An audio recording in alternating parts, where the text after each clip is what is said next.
আজকে কচু শাক করব, এই চিকেন করব বন্ধুরা।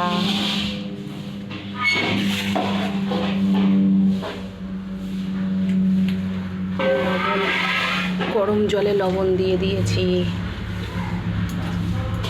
এটাকে এবার সেদ্ধ করব।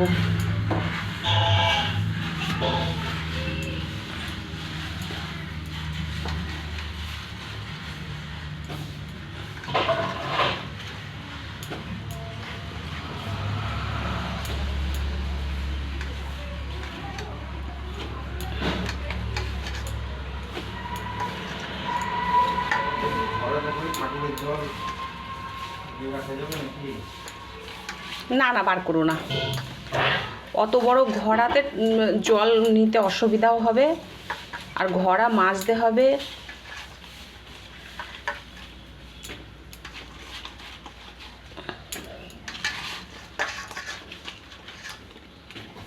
জল রাখলে তো খুব ভালোই হতো, অনেকটা জল রাখা হতো ঠাকুরের।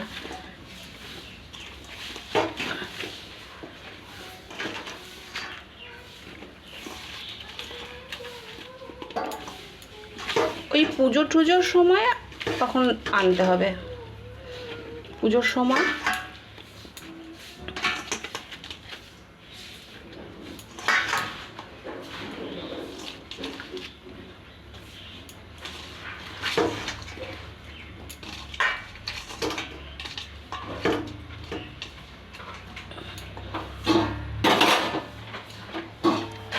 এবার ঢেকে দিতে হবে, ভালো করে সেদ্ধ হবে।